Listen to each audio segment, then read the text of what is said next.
to my channel. So today, as you'll notice, I am in a slightly different room. So this is actually my studio and it's all finished and completed. So my videos are going to predominantly be in here when I do them. So they're going to be either sitting here on this couch if I want to talk to you guys about something, or it'll be facing the other way when I do an unboxing. So I'm really excited.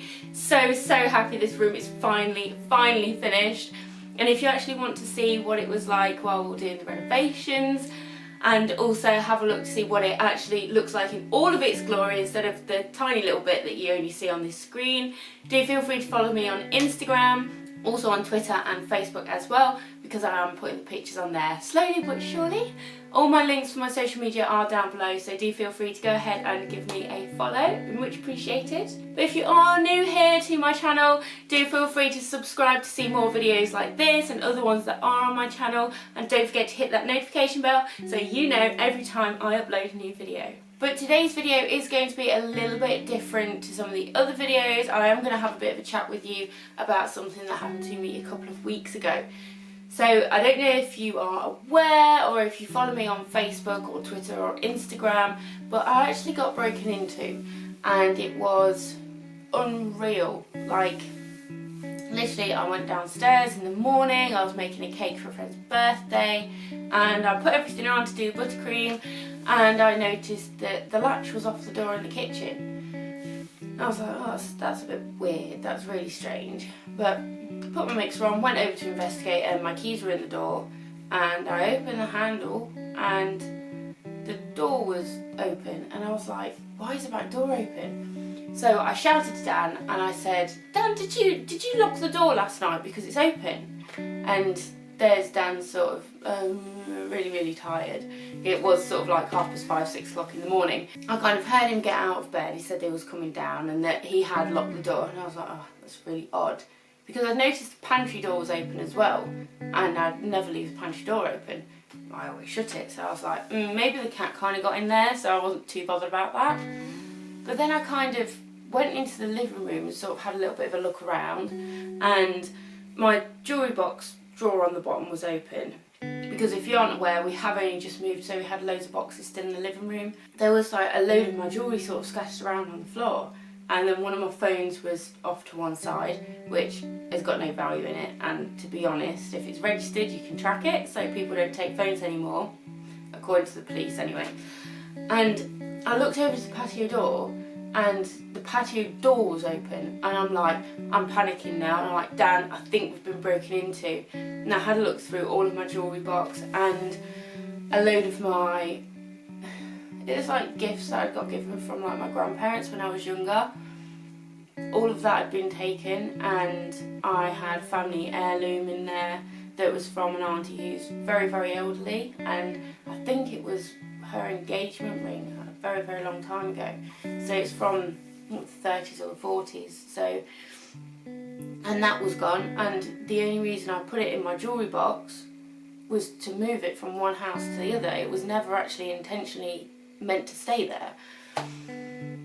But as we kind of sort of started hunting around for other stuff, I ended up running into the studio, because I was like, oh my god, is all of Dan's stuff still there? I was like, okay, my stuff I'm going to have to deal with, but is Dan's stuff still there? And that was fine, that wasn't touched, which is good.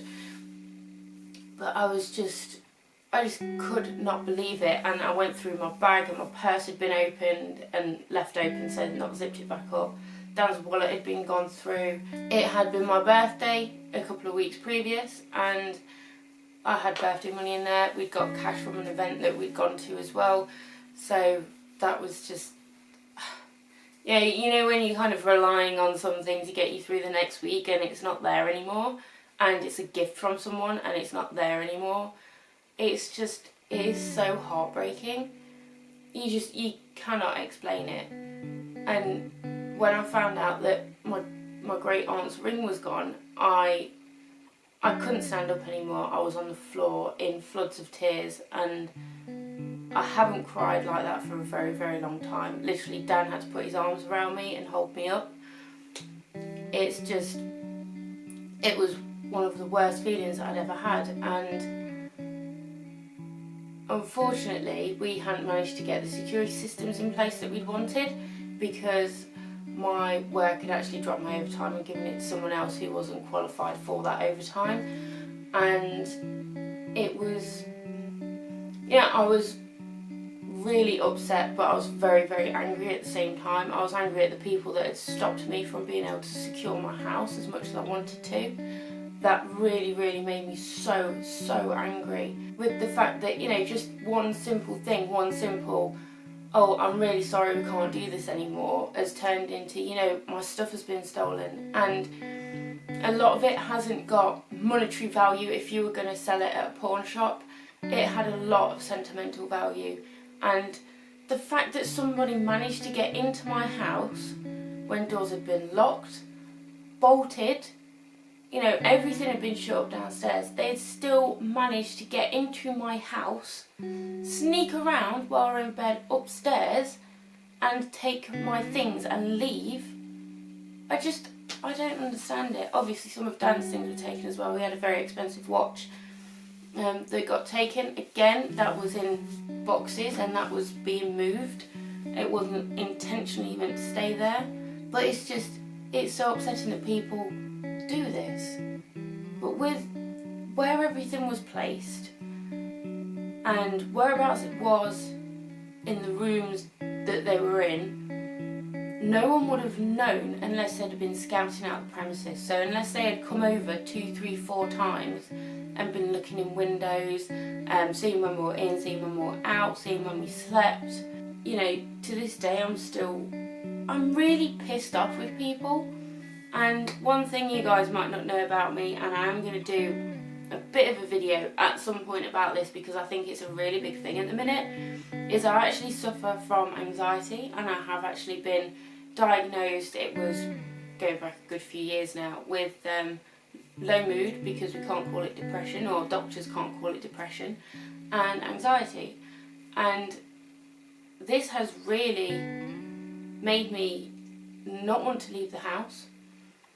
The week that it happened, oddly enough, was our annual leave week, and I was glad it was, because I wouldn't have been in work. I'm really sorry to say it, I would not have been in work.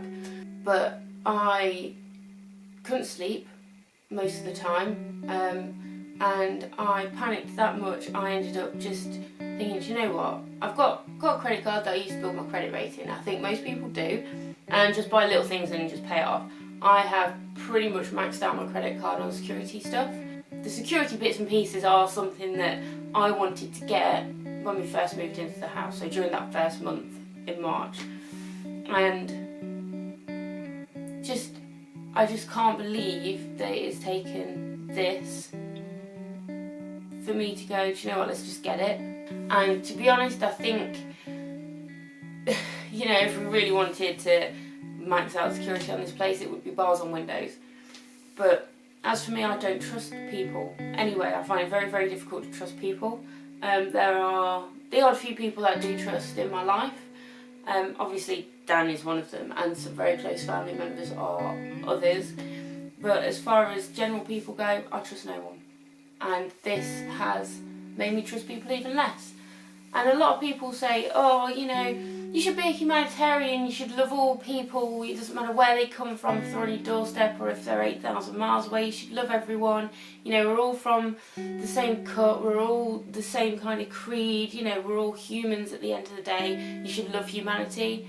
And I'm like, if this happens to you, and you're one of those people that absolutely loves humanity, what are you going to say? You're going to say they need the nuts chopping off. End of the day, they need the nuts chopping off, they need the hands chopping off, and, you know, they need to be sacrificed to hell. Because I feel like my privacy has been invaded, and Dan feels like his privacy has been invaded. We no longer feel safe in the property that we're in. Well, we didn't, we do a little bit more now. But as for random people knocking on my door, unless you are my pasty, who I know, or one of the day off reserves, who I know, or you have some form of identification on you, I don't want to be opening the door to you because I don't know who you are. But this experience has really spiked my anxiety. And you know, if I hear a car go past and stop at the road, who is it? Who is it? Who is it? Who is it? Who is it? What are they doing? What are they doing? Have they left yet? Because I'm constantly on an edge, and I'm having my normal sleep patterns, but I'm bloody tired because I'm constantly thinking about it. And one thing that I didn't mention that I always forget when I'm telling people about this happening to is Dan's car key was taken. We don't know why, because he never has anything in his car, but we have no clue why his car key wasn't taken.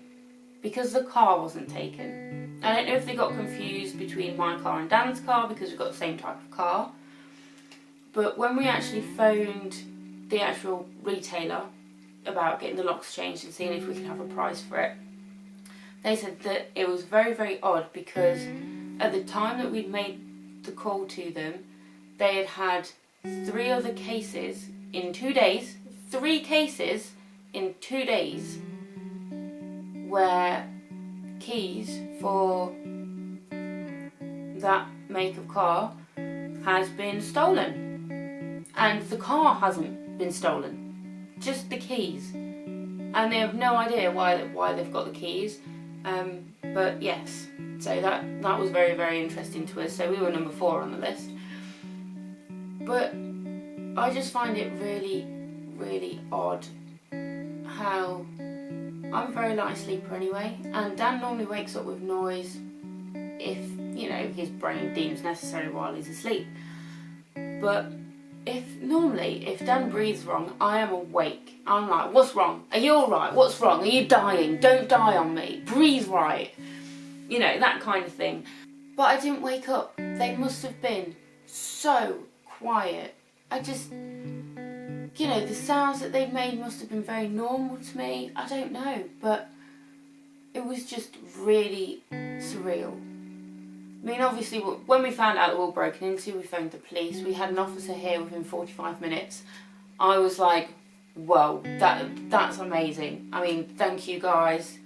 Now, a lot of people say things about the police and how they don't respond to things, and I'm like, the response, I couldn't have asked for more. I was expecting like someone to come out late afternoon, but bang, 7 o'clock, they were there.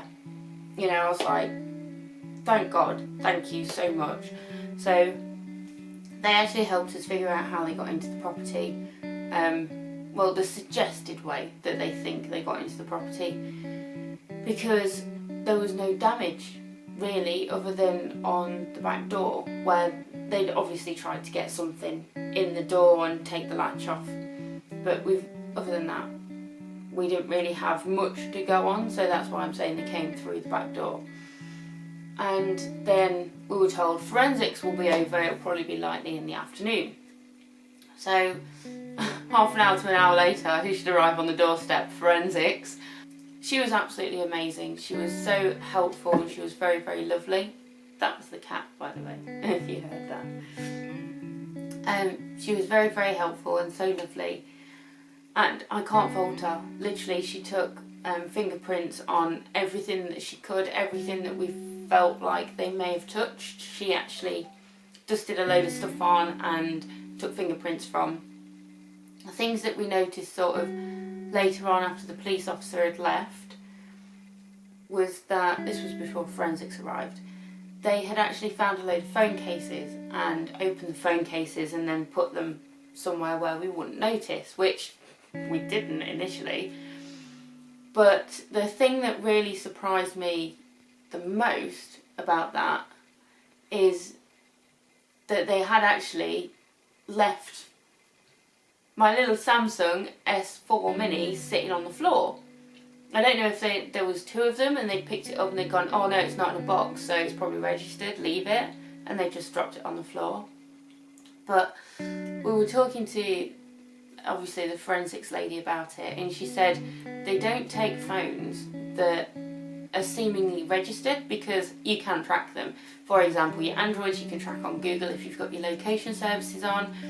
They actually left my work iPhone in my bag that was in the kitchen. They didn't take it, which I was just blown away about, because you'd think, you know, an iPhone, I'm going to take that, but no, that's all trackable as well and traceable, so they didn't take that.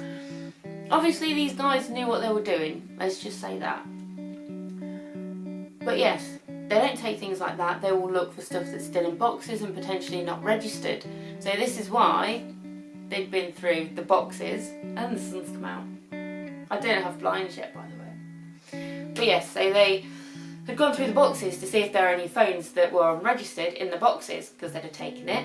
And me and Dan have, well, I have quite an expensive phone, because, you know, it's an upgrade and I pay like £30 a month and it's really cheap. But Dan buys his phones outright. And I remember thinking, oh, it's a good job that I keep the bloody boxes for everything, because they've wasted time. So, little tip to you guys out there, if you are on contracts and you get like a new phone every year, every couple of years, like I do with this thing, then keep your boxes. And, you know, I've never, ever, ever been broken into. In my 31 years of existence, I have never had to go through what I went through a couple of weeks ago. And yes, it could have been a lot worse, because there have been a lot of things in the newspapers recently that around, you know, an area not far from where I am, there have been armed robberies, armed burglaries. You know, people have been going into houses with knives, and I think one of them went in for a gun, I don't know. So, a little word from someone who has just been broken into: if you've got boxes for expensive stuff, but you keep your expensive stuff on you, then leave the boxes somewhere, just in case someone breaks into your house. Because if you leave the boxes downstairs, they're going to get distracted and look at your boxes. And if they're idiots and they wear, you know, the latex gloves, a little tip from you, latex gloves, if you grip hard enough onto something, your fingerprint comes through it.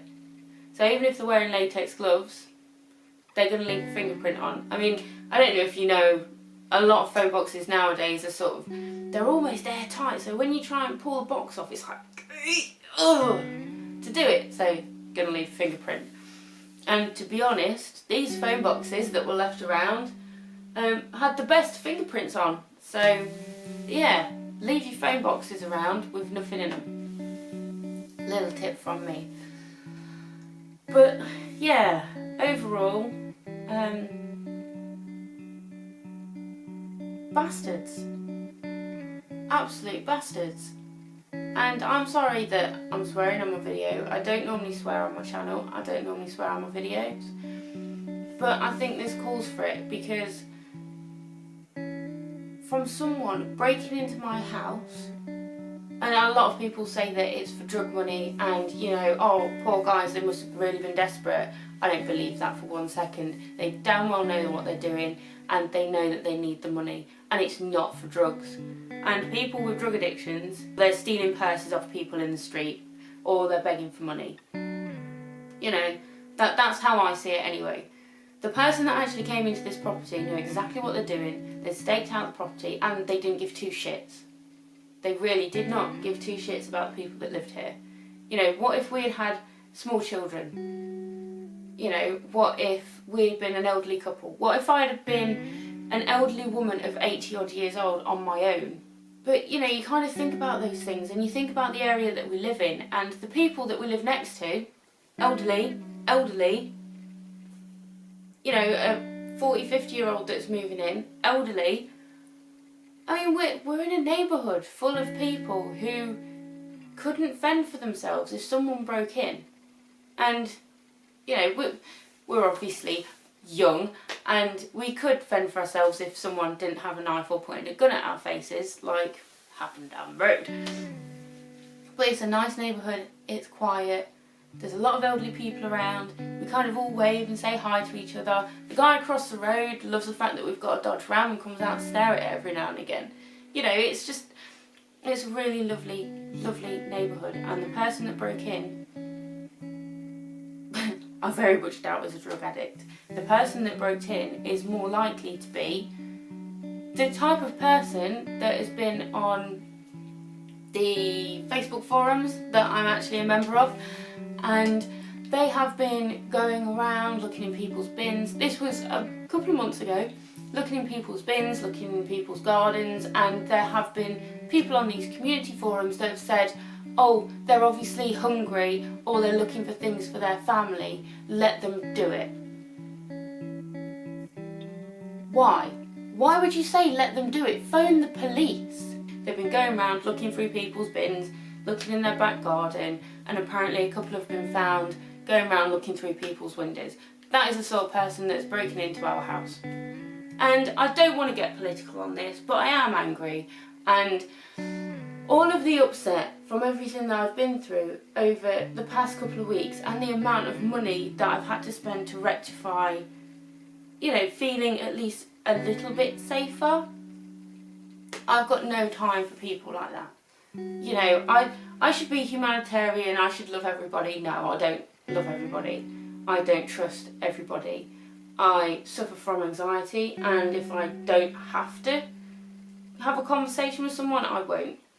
And this has absolutely thrown me under a bus as far as, you know, trusting anyone or, you know, being happy and vibrant while I'm out and about. I mean, that's what our lives are supposed to be about. We're supposed to feel safe, we're supposed to be happy, we're supposed to be healthy, and we're supposed to feel that our home, our base is secure and it's our happy place, and we're supposed to be able to go back from work or being on holiday, whatever else, get back to the home and relax. And because of this inconsiderate bastard that has broken into my property, my house, has been on my land illegally, I no longer feel safe and secure in my own house. And that is a massive thing for me because I've never felt that before in my life.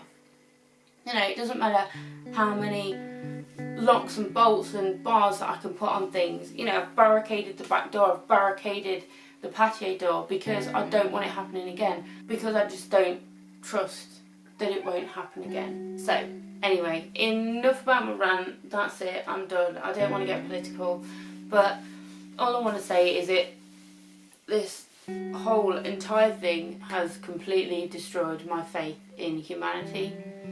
It's completely destroyed my faith in people, because everyone knows that there's good and there's bad, but then there's just evil. And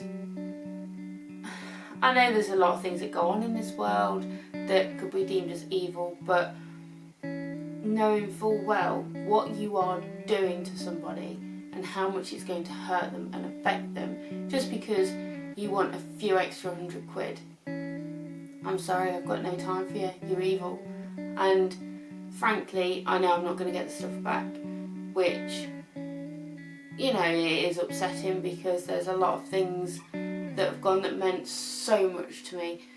You mean, you know, if someone had come up to me, you know, that day and saw my great aunt's jewellery that she'd actually given me and said, I'll give you £1,000 for it, I'd say no.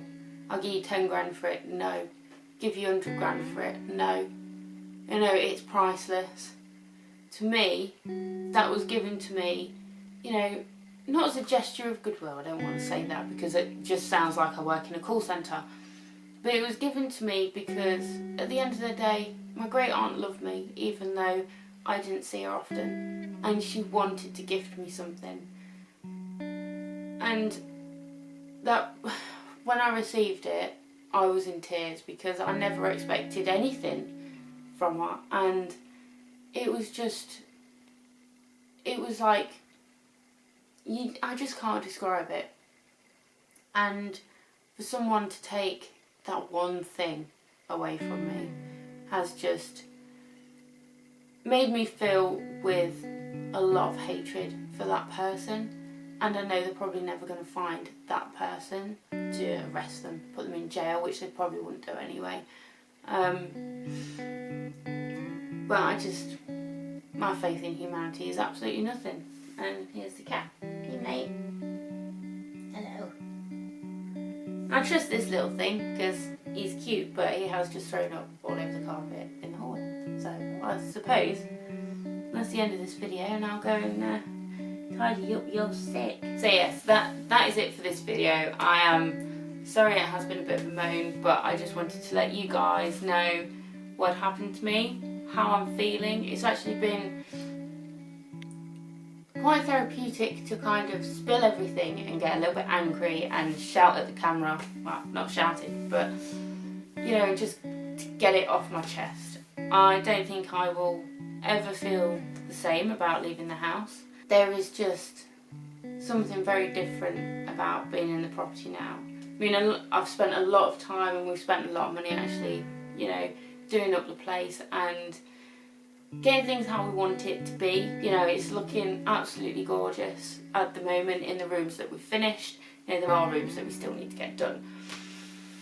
And a lot of people have said, it doesn't matter what happens, nobody can take your home away from you. And I think if we'd finished everything and then been broken into, I think it would have been a lot harder for me. But knowing that we'd moved in, we'd got stuff everywhere, and it's not how we wanted it to be finished. You know, we've still got a lot of work to do, especially downstairs.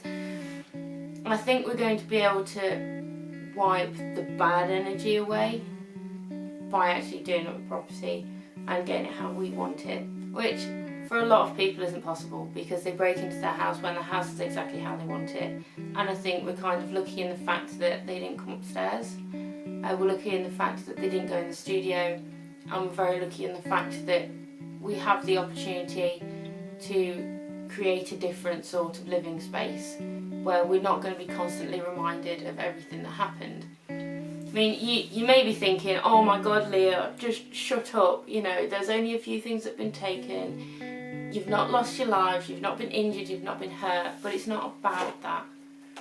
It's about this one falling off the back of my sofa.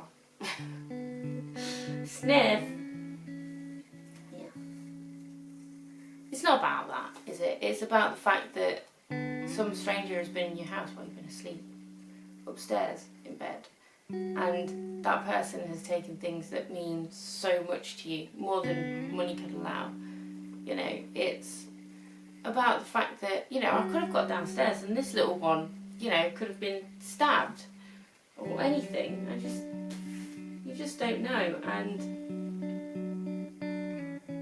you know, if you're watching this and you haven't got locks and bolts on your door, if you leave your window open downstairs at night because it gets hot, don't go to B&Q or go to a Home Depot store where you can buy these locks and these bolts, you know, off the shelf, and get them and put them on your property, because at the end of the day you could live in the nicest neighbourhood, but then one night you can be broken into. And please, if you're a person that does this, you need to be maimed. Okay, if you go on holiday and you post pictures while you're on holiday on Facebook of you going on holiday, you're an absolute idiot. Because sometimes you do get broken into by friends and family, or friends of friends that you may have met down the pub once that you have on Facebook, and they might go, oh yeah, I remember them saying that, you know, they got this, or they were doing this, or, you know, they flashed a nice big engagement ring and I've not seen it on any of their pictures while they've been on holiday. That's worth a few bob, that. And they're not at home. And I know that they've not got a security system. And you just think about little things like that, because at the end of the day, you can't trust anyone nowadays. You can't trust anyone, even if you know them from the bottom of your heart. Because many years ago, I was actually betrayed by someone who I thought was... They were one of my favourite people when I was growing up, and I was betrayed big time. So, you know, it just goes to show that you can't trust everyone. And after what's happened to me and Dan, I don't trust anyone. I completely and utterly refuse to trust people now. So, I will always be nice, I'll always be friendly, but I will not trust you. I will not trust you unless you prove to me that you are 100% trustworthy and I can trust you with my life. Because if I can't trust you with my life, I can't trust you with other people's lives and the things that I hold dear to me. So, I know it was a bit of a moany video, but that is where I'm coming from for this. The next video, I promise, the next video is going to be happy, it's going to be funny, it's going to be lively, it's going to be chirpy. Stay tuned and make sure to follow me on social media, and I'll see you in the next video. Bye!